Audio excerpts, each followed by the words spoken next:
Boa noite. Depois do que falaram, que sobrou para mim, né, professor? Mas eu vou começar com uma brincadeira.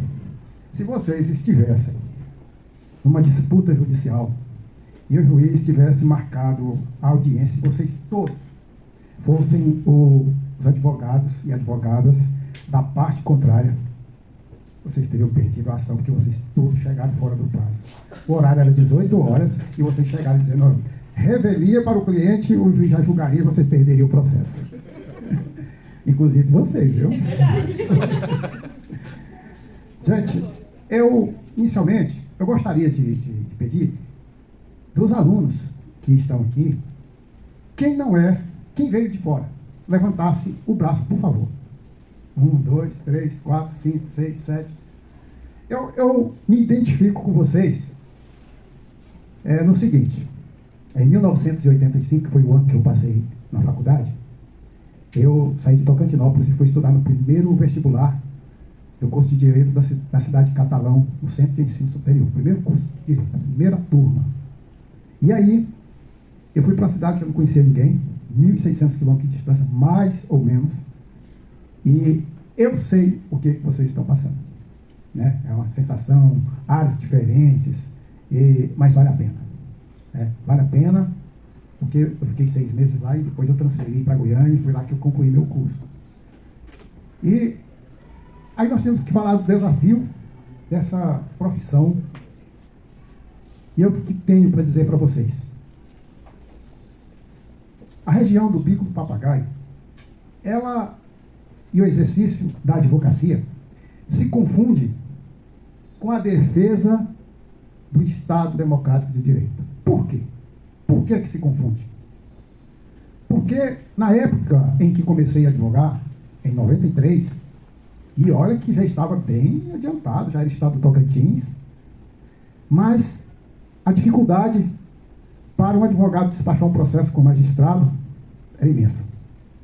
Nós, até para encontrar um magistrado, comarcas Tocantinópolis, Itaguatins, Augustinópolis, Axixá ainda existia comarca, Araguatins.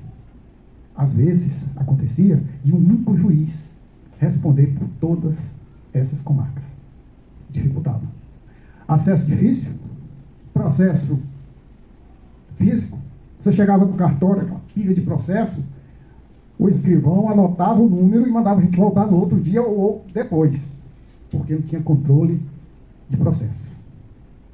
Para conseguir o protocolo, você tinha que se dirigir lá na IEDO, né? Ela batia um carimbo lá na petição, aí era uma temporada para poder autuar, colocar na pasta, bonitinho. Então, tudo muito difícil naquela época. Além dessas questões, do acesso, a estrutura do judiciário impossibilitava até e dificultava, por conta dessa dificuldade de servidores, eventuais, de magistrados, promotores da região, você marcar uma única audiência inicial, que seria uma audiência de conciliação, que é o início do processo. Mas o tempo passou e nós tivemos o privilégio de viver essa dificuldade que a gente conheceu, né, com maior ênfase, que foi esse momento difícil da advocacia e do próprio judiciário, por falta de estrutura. Veio ocorrendo pequenas evoluções. Aos poucos, o tribunal colocava o magistrado para responder nas comarcas, depois titularizava, e com isso a movimentação das ações tomava um outro rumo. Desenharam a virtualização dos processos. A doutora Daiane fez uma referência sobre a importância, o bom e o ruim. O bom é porque nós temos a facilidade, se nós tivermos todos os equipamentos, digitaliza, não precisa ver cara de ninguém, de lá a gente peticiona, protocola, manda uma mensagem, já distribui, é um facilitador. Porém, e eu sou dessa corrente minoritária, ocorreu o persalto, que nada mais é a transformação do processo judicial eletrônico de forma repentina. Não houve um caminho onde o cidadão, o jurisdicionado, o advogado e o próprio judiciário se familiarizasse com aquilo. O que fizeram? Se esconderam. Eu também, doutor, eu não gosto de falar palavra bonita para proteger ninguém. Se esconderam na pandemia. E com isso, o cidadão foi prejudicado. Uai, mas se o processo judicial facilita, por que o cidadão foi prejudicado? Foi prejudicado porque a Constituição da República Federativa do Brasil, o Código de Processo Civil, Código de Processo Penal, Lei de Defesa do Consumidor e todos os processos, todos os procedimentos que devem assegurar ao cidadão o amplo direito de defesa foi desrespeitado. Mas como que ele foi desrespeitado? A partir do momento que nós vamos fazer uma audiência, especialmente na área criminal, né, doutor? Que nós vamos fazer uma audiência de instrução e julgamento, do homicídio, tráfico entorpecente, Lei Maria da Penha. Você não tem a oportunidade de tirar das partes envolvidas o verdadeiro, a verdade real dos fatos. Porque, como disse a doutora Daiane, é muito fácil você mentir da frente do celular. E prejudica a defesa. Tem um caso de um cliente meu, um senhor de 60 anos, funcionário público federal, que está sendo acusado do crime de estupro, violência presumida, e não foi ele. A defesa pede ao magistrado, que designou audiência de julgamento, que fosse feita uma perícia que comprovará, e isso eu inclusive trabalhei hoje no habeas corpus nesse sentido, que comprovará que o local que foi descrito pela vítima não é o local que meu cliente reside. Não é o local que ela descreveu como sendo a casa do meu cliente e como sendo o local do crime. Mas é muito fácil para o magistrado. Eu faço uma petição, pedindo uma perícia antes da instrução, e ela simplesmente diz que não, isso você prova com testemunha na audiência. É muito fácil. Aí, o papel do profissional. Recorrer. Buscar defender o interesse do teu cliente. E quando ele não praticou? Se ele for mal assistido, vai ser condenado. Então, quando eu falei do persalto, foi o fato do processo judicial eletrônico ter ocorrido num espaço muito curto. Nós teríamos que nos adequar com calma. Nós temos primeira fase do processo judicial eletrônico, o protocolo. Todos os atos, protocolo, despacho, né, diligências, pelo EPROC. Ok. Na segunda fase, isso tinha que ser com muita calma, com muita cautela, sem prejudicar o direito de defesa. Para depois avançarmos. Mas o que é que fizeram? O Tocantins é pioneiro no processo eletrônico. É o primeiro estado do Brasil a ter todas as comarcas 100% processo judicial eletrônico. Mas vocês não sabem. EPROC foi o primeiro. Aí depois inventaram o PJE. Tem mais outro na Justiça Eleitoral. Tem o ProJude e cada estado tem um ProJude diferente. Fizeram tudo errado. E para o Poder Judiciário é muito cômodo fazer uso dessa ferramenta. Porque o juiz não olha mais na comarca. Você não conversa mais com o juiz. Você não tem mais audiência das partes. E é nessa hora que eu me refiro ao persalto, esse avanço, passando por fases, ultrapassando, saltando fases, que é prejudicial para a defesa. Então essa voz, nós temos que ter ela. Vocês. É aqui dentro da universidade que a força estudantil, os movimentos, forçam as entidades, o Poder Judiciário, o Ministério Público, a própria OAB, a mudar. Não, mas vai retroceder? Teve um juiz que eu fui me manifestar nesse sentido, mas nós não vamos retroceder.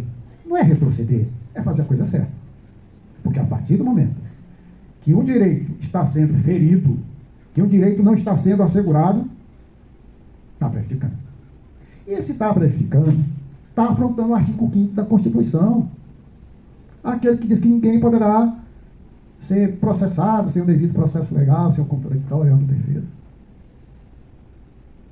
Mas hoje, é muito comum você falar em ampla defesa, você falar em contraditório, você falar em democracia.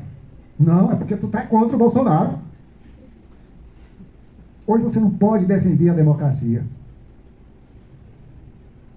E esse papel de vocês, futuros doutores, e aqui eu faço um parêntese,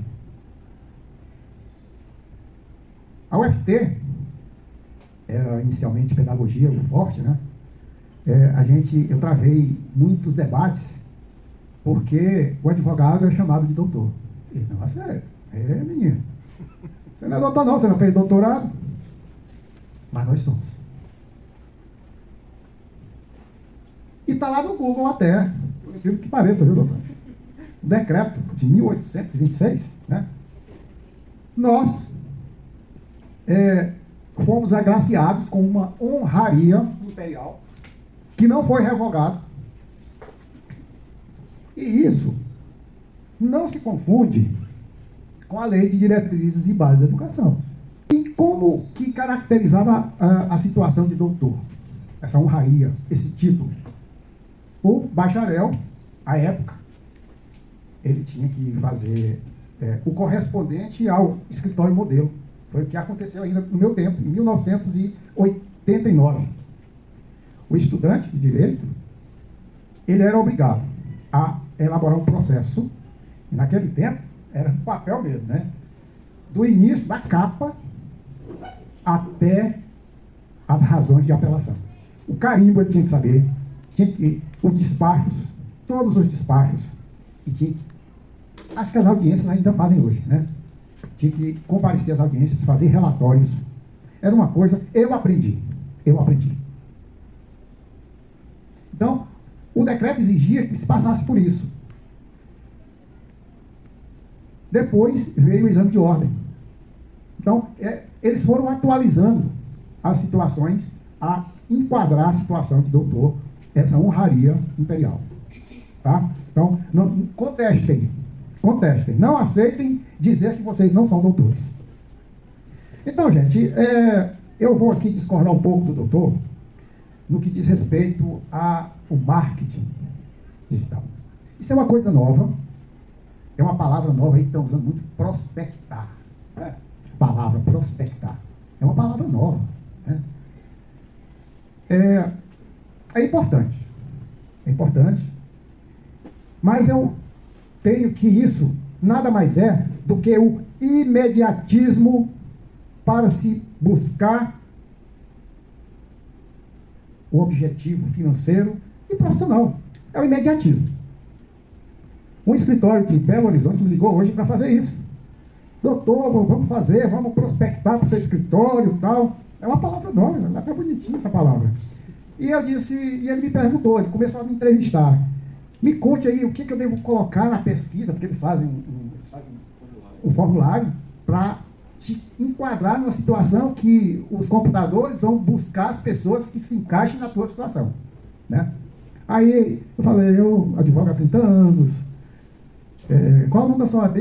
O cara só conversando, não tinha preenchido o formulário ainda. E a sua região e tal.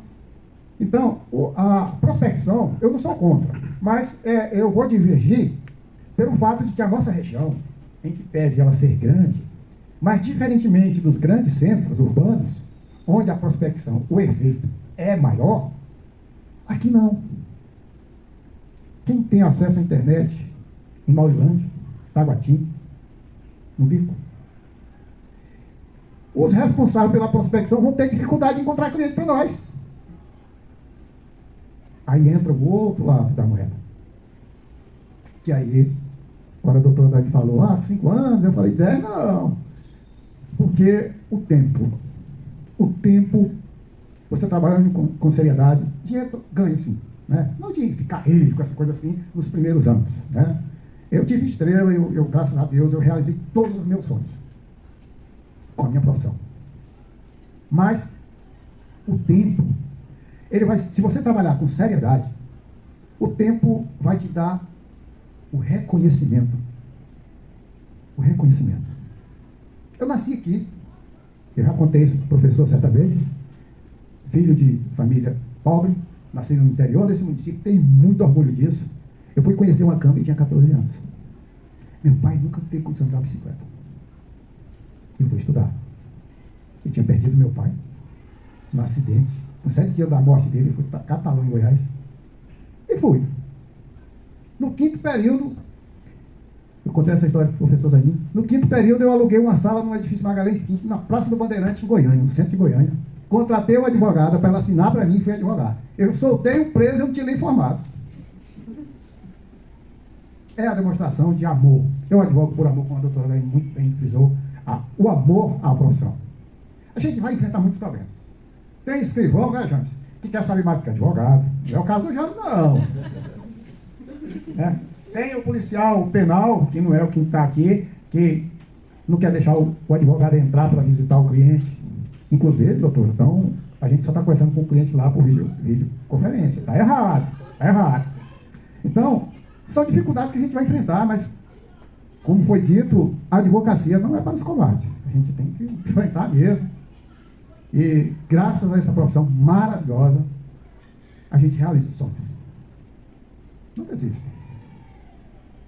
E hoje, 11 de agosto, uma data em que se celebra o dia da advocacia, doutora. Mas também o de defesa da democracia, que muitos confundem como ato político. O país está atravessando momentos difíceis. A ruptura constitucional está batendo nas nossas portas. E vocês não imaginam o que é viver um regime totalitário. Quando eu estava no colégio secundarista, eu fui participar de um encontro de alunos estudantes secundaristas lá em Anápolis, em 1983.